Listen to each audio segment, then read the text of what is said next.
بسم الله الرحمن الرحيم. إيه الأخبار؟ ده فيديو جديد من الكورس بتاعنا بتاع البيتريشن تيستنج للسي ار ام. الفيديو اللي فات كنا بنتكلم على أساسيات لارفل والاركتكتشر بتاعت السي ار ام. طبعا كان الشرح كله نظري، ما كانش فيه يعني مش شفناش كود قدامنا. دلوقتي احنا معانا مشروع لارفل. ده مشروع مش سي ار ام بس، هو مشروع لارفل عشوائي كده اشتغلته معاكم. طيب احنا مثلا في أهم الفولدرز اللي هنستعملها أو هنقراها مثلا عشان نفهم المشروع اللي قدامنا ده. مثلا أول حاجة الفولدر بتاع راوتس. الفولدر ده فيه عندنا أهم زي API دي PHP، OS دي PHP، channels. اللي يهمنا مثلا API وويب. تمام. مثلا الراوت ده اللي هو الموجه، يعني مثلا الاند بوينت دي. إيه اللي هيحصل أول ما حد هيكول الاند بوينت دي عن طريق الميثود جيت؟ هيشغل على طول الكنترولر اللي اسمه سيشن كنترولر، الميثود او الفانكشن اللي اسمها كرييت. تمام. وانا مسمي الليم، مسمي الراوت دي كلها، اسمها كرييت دوت سيشن، بحيث لما يجي ينفذها يعني في فورم معينة او حاجة. الميدل وير اسمها تيتشر. تمام. تشوف برضو الميدل وير دي عبارة عن ايه بالظبط. بس هي باختصار يعني هي الاوثرايزيشن او السنتيكيشن بتاعت ال- الراوت دي. يعني ايه الصلاحيات اللي انا المفروض اكون محتاجها علشان ابتدي اشغل الراوت اللي هنا دي بس. تمام. فنشوف الدنيا مع بعض. طب ايه الفرق مثلا ما بين ويب دوت بي اتش بي واي بي اي دوت بي اتش بي؟ مثلا ويب دوت بي اتش بي لو لاحظت هو على طول، يعني مثلا هندخل على اي كنترولر من دول هتلاقيه بيفتح الفيو او بيعرض المحتوى اللي هيظهر لما حد يكول الاند بوينت دي دايركت من نفس المشروع. لكن اي بي اي غالبا بيبقى مشروع للباك اند مستقل ومشروع للفرونت اند. تمام. فبيبقى في حد بتاع انتجريشن يبتدي ان هو ياخد الاي بي ايز اللي هنا دي، وطريقة الاوثنتيكيشن يعني بتبقى مختلفة شوية، ويبتدي يعمل لها انتجريشن مع الفرونت اند. يعني هنفترض ان عندنا مثلا جدول. الجدول ده فيه الاند بوينتس بتاعت الاي بي اي. تمام. قصادها الاند بوينتس بتاعت الفرونت اند. حلو. وحد بيعمل انتجريشن ما بين الاثنين، يعني مثلا لما يدخل على صفحة زي البروفايل يجيب الداتا من اي بي اي سلاش بروفايل مثلا. تمام. ف لكن في الويب بي اتش بي الموضوع بيختلف. هو ممكن يجيبها من الكنترولر على طول من غير ما يحصل انتجريشن، او من غير ما يكون في مشروع كامل لوحده للفرونت اند. اند بوينت مثلا من هنا، او اي راوت من هنا مثلا. هنا اول حاجه اسم الاند بوينت بروفايل. تمام. اسم الاند بوينت بروفايل. اول ما حد يدخل على الاند بوينت دي هيشغل الفانكشن، هيشغل الكنترولر اسمها بروفايل كنترولر. تمام. انا البروفايل كنترولر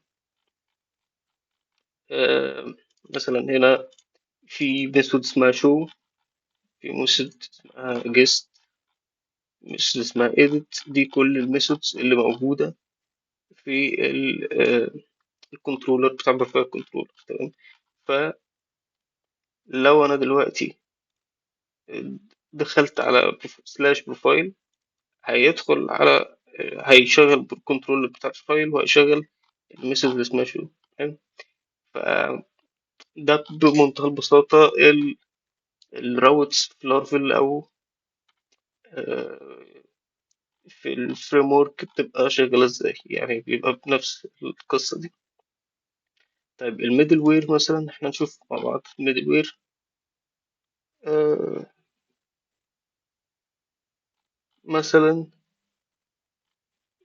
هنلاقي فولدر هنا اسمه ميدل وير. تمام. مثلا تيك رول تيتشر. فقلنا الميدل وير ده اصلا عبارة عن، هو اللي بيحدد الصلاحيات اللي بيبقى ايه، آه، اللي محتاجها تبقى علشان يشغل الضراوب دي. مثلا نلاقي في كيرنل هنا في الطبيعي الميدل وير، دي الميدل ويرز اللي بتشتغل باي ديفولت في الويب. حلو. مثلا من ضمنها ال verify cesar f token. في ايه تاني؟ آه، مثلا هنا في تيتشر هنا بيبقى ليها الميدل وير اسمها تشيك رول تيتشر. الميدل وير دي هي بتتأكد من قاعدة البيانات أو التيبل بتاعت اليوزر، بتتأكد من الرول.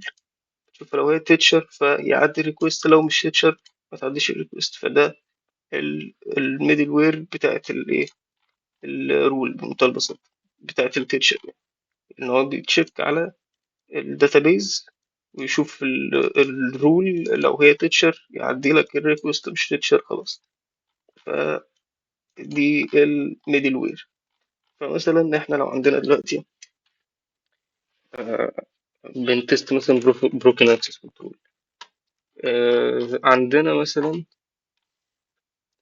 ممكن يبقى في حاجة اسمها في بريفكس دي. يعني مثلا في فيرجن لل اي بي اي فيرجن 1 مثلا، وفي فيرجن 2. فممكن حد كتب ميدل وير معينة، الميدل وير دي تبقى شغالة على اند بوينتس، بس هو نسي يشغلها على الفيرجن 2، او البريفكس اللي هي في 2 مثلا، هو شغالها على الفي 1 بس نسي يحط نفس الميدل وير دي على الفي 2. حلو. يعني مثلا هنا آه حتى لو احنا بنعمل مثلا كود ريفيو او حاجة، بنشوف مثلا المفروض ان دي سيشن دي تبع، يعني احنا شايفين سيشن اي دي ضم دي تبع الميدل وير بتاع التيتشر. فلو لقينا سيشن لوحدها مثلا، او سيشن اي دي لوحدها، حاجة زي كده مثلا. آه مثلا سيشن اي دي ممكن تكون مثلا تبع الستودنتس، فمثلا حاجة زي كده بوست ان هو يعمل سيشن جديدة. لو الميدل وير ده مش موجود، يبقى ساعتها ايه، يبقى ساعتها هنا في بروكن اكسس كنترول. حلو.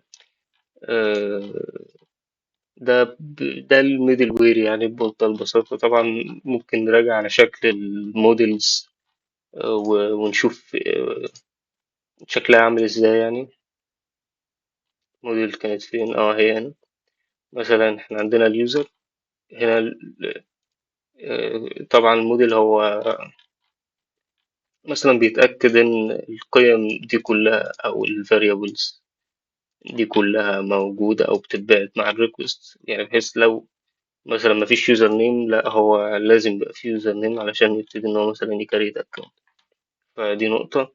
برضه احنا اتكلمنا في الفيديو اللي فات على الريليشن، الداتابيز والريليشنز اللي هي 1 to many و many to many وهكذا.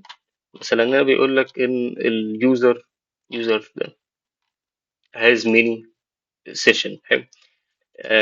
has many feedbacks, has many experience. فكل الاعدادات بتاعت الريليشنز دي بتبقى موجودة في الموديل. حلو.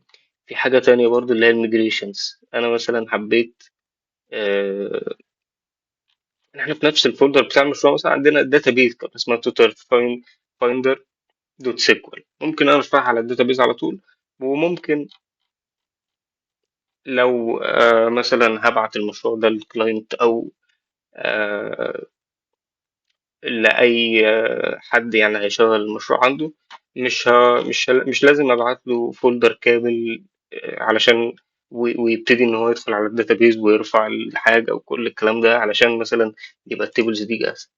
يعني مش لازم يحط التيبلز دي يدوي علشان التيبلز دي جاهزة. فالمايجريشنز مش شرط كمان في الداتابيز، ممكن في أي حاجة.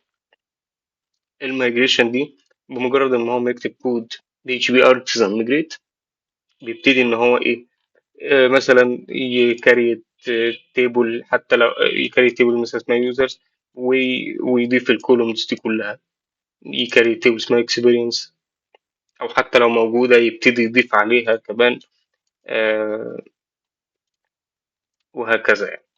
بس ده الفيديو برضو فيه كمان سيدرز دي، بحيث ان هو يضيف قيم عشوائيه للتستنج. بس هو ده الفيديو بتاع النهارده، وهكمل الحاجات في فيديو تاني بإذن الله.